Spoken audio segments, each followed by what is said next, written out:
ఉన్న బంగారాన్ని విడిపించి ఆ రోజు ఆన్లైన్ రేటుకే మేము కొంటాం. Sharma gold company. శ్రీమాత శ్రీ మహారాజ్ఞి శ్రీమత్ సింహాసనేశ్వరి చిదగ్నికుండ సంభూత దేవకార్య సముజ్జత శ్రీ లలితా రహస్యనామ స్తోత్రంలో ప్రథమోధ్యాయం మామూలుగా వెళ్ళిపోయిన ద్వితీయోధ్యాయంలో మనము ఈ శ్లోకాన్ని మొట్టమొదటి చదువుకుంటాం. ఎందువలన చదువుకుంటున్నాము అనే విషయాన్ని చూసినట్లయితే ఓం హైం హ్రీం శ్రీం శ్రీమాత్రే నమః అనే మంత్రం ఉపదేశం ఉంటేనే చేసుకోవాలి, లేకపోతే చేసుకోవడానికి మనకి అవకాశం లేదు. అలాంటి బీజాక్షరాలతో ఉన్నటువంటి మంత్రాన్ని మనం చేసుకోలేకపోతున్నాం అనే ఆలోచన అందరికీ ఉంటుంది కదా.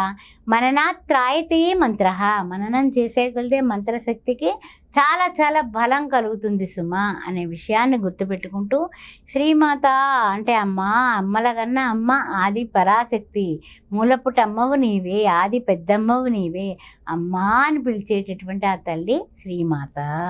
అంటే సకార రకార తకార తత్వమైనటువంటి శ్రీకారంలో మనకి ఆ శ్రీమాత లక్ష్మీ స్వరూపంగా గోచారరీత్యా కనిపిస్తుంది అనుకోండి.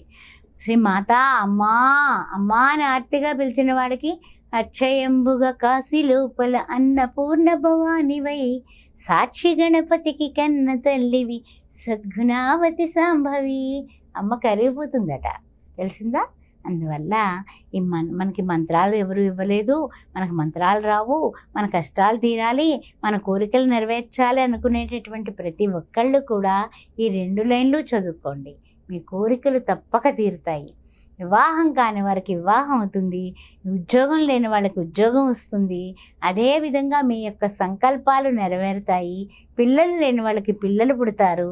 ఈ మంత్ర బలం మనం నిజంగా చెప్పాలంటే మంత్ర బలంతో యావత్ జగత్తు నడుస్తుంది. ఆ జగదేక మాత అయినటువంటి జగద్ధాత్రి అమ్మవారు. అందువల్ల శ్రీ మహారాజ్ఞి, మహారాజ్ఞి అంటే ఏమిటనుకుంటున్నారు? 4 కోళ్ళకి కూడా బ్రహ్మ విష్ణు మహేశ్వర సదాశివుడు అందరూ కూడా 4 కోళ్ళు పట్టుకుని అమ్మవారి దగ్గర సేవలు చేస్తున్నారట మంచానికి. అదేవిధంగా ఆమె ఎవరి మీద కూర్చుంది? సదాశివుడి మీద కూర్చుంది. సదాశివ పత్ని అయినప్పటికీ కూడా మహారుద్రుడు కూడా మోస్తున్నాడు. ఎందువలన అంటే ఆవిడ మహారాజ్ఞి.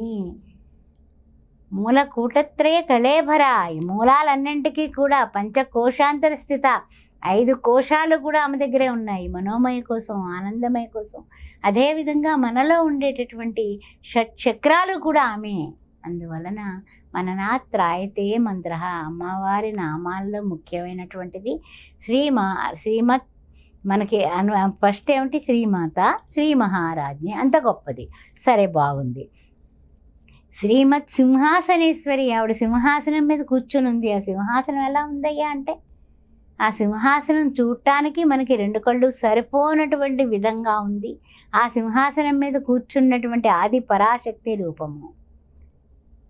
అంబా భవాని జగదంబా భవాని శ్రీచక్రవాహిని అభయప్రదాయిని నాదస్వరూపిణి జ్యోతి ప్రకాశిని ఓంకార రూపిణి శ్రీ గౌరీ జనని ఆపన్నివారిణి సాయి భవాని, ఆపన్నివారిణి సాయి భవాని. లోకో భిన్నో రుచి, నేను సాయి అని సాయి మాతని స్మరిస్తున్నాను. సాయి భవానిగా కనపడుతోంది అక్కడ.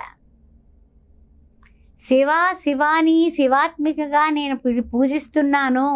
శివుడు శివాని వేరు కాదు సుమా అనే ఐకమత్యం కనిపిస్తోంది అక్కడ. అందువల్ల అమ్మవారి యొక్క నామాల్లో సింహాసనేశ్వరిగా ఆవిడ పూజలు అందుకుంటోంది అందరి చేత. లోకాలన్నీ కూడా పూజిస్తున్నాయి. యక్షులు, కిన్నెర్లు, కింపురుషులు, దేవతలు, మొత్తం బ్రహ్మ విష్ణు మహేశ్వరులు కూడా ఆమెను పూజిస్తున్నారు. మహారాజ్ఞి ఆవిడ, తక్కువైనటువంటి మనిషి కాదు. అందువల్ల మననాత్రాయతే మంత్ర అని చెప్పేటప్పుడు ఈ 2 లైన్లు ఎందుకు తీసుకున్నానంటే, అద్భుతాలు జరుగుతాయండి, అద్భుతాలే జరుగుతాయి.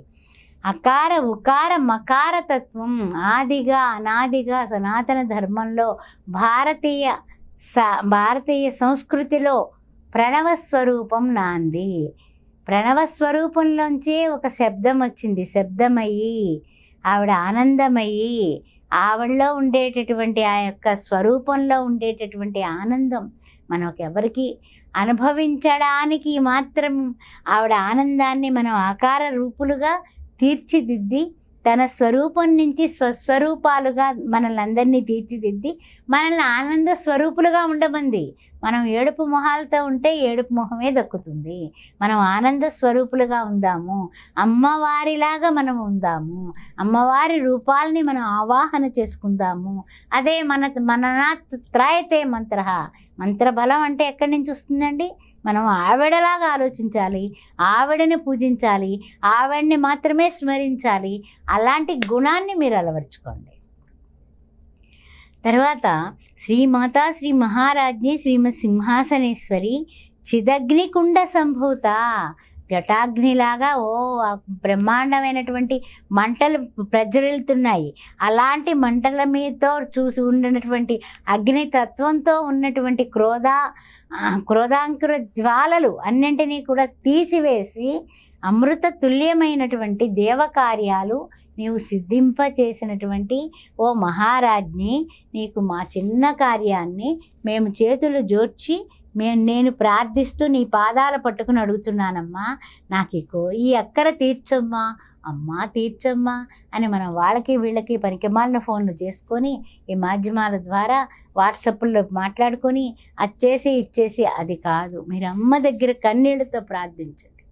శ్రీమాతా శ్రీ మహారాజ్ఞి శ్రీమత్ సింహాసనేశ్వరి చిదగ్నికుండ సంభూత దేవకార్య సముచిత. తల్లి ప్లీజ్ తల్లి, నాకు ఈ కోరిక నెరవేర్చు, నీవు తప్ప నితప్పరం నాకు ఇంకెవ్వరూ లేరమ్మా అని అమ్మవారి పాదాలు, అమ్మవారిని అలా గుండెలకు హత్తుకున్నట్టుగా మీరు ప్రియురాలు అమ్మవారు భావనతో చేయండి. తప్పనిసరిగా ఈ 2 లైన్లు చేయండి, 41 రోజులు చేయండి. మీ కోరిక అమ్మవారి అనుగ్రహం సిద్ధిస్తాయి. తదాస్తు. శ్రీమాత్రే నమః.